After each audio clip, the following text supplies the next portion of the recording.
de los extranjeros. Tienen que regresar a su país. Así de claro y de sencillo. Tienen que regresar a su país. Y esa es la decisión que ha tomado el gobierno. La guerra no siempre se libra en campos de batalla abiertos. A veces, las luchas más cruentas se dan en las sombras de las ciudades, en los barrios más vulnerables. Hoy, en las calles de Perú, se vive una guerra silenciosa, pero feroz, entre las autoridades y una red criminal que ha llegado desde el extranjero, desafiando el orden y sembrando el miedo.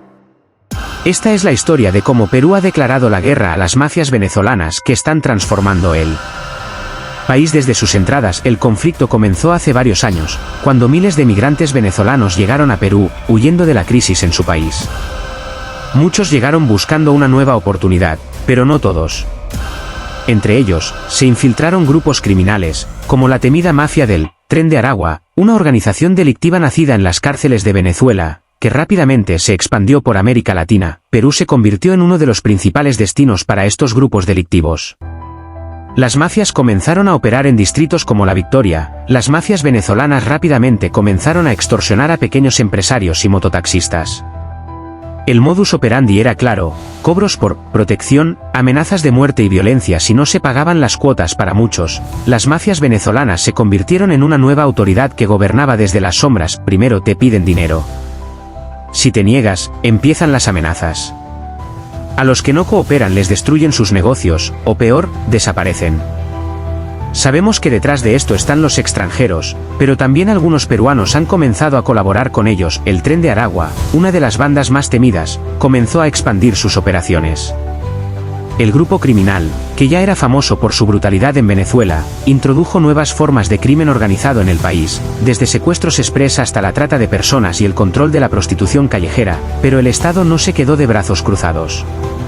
Ante el aumento de la violencia y la presión social, las autoridades peruanas decidieron declarar la guerra abierta contra estas mafias. El gobierno lanzó una serie de operativos masivos en las zonas más afectadas, prometiendo devolver la seguridad a los ciudadanos. No vamos a permitir que el crimen organizado extranjero siga controlando nuestras calles. Esta guerra la vamos a ganar, pero la respuesta no fue sencilla. Las mafias venezolanas, muchas de ellas armadas hasta los dientes, respondieron con más violencia. Grupos como Los Gallegos y facciones del Tren de Aragua comenzaron a enviar mensajes de amenaza, prometiendo represalias si las autoridades peruanas continuaban con los operativos. Esto desató una escalada de enfrentamientos aún más violentos en las calles. En medio de este caos, los más afectados son los ciudadanos comunes. Peruanos y venezolanos inocentes, que solo buscan sobrevivir, se ven atrapados en una guerra que no pidieron. Las extorsiones y la violencia han llegado a tal punto que algunos pequeños comerciantes prefieren cerrar sus tiendas, mientras las familias temen salir de sus casas después del anochecer. El futuro de Perú pende de un hilo.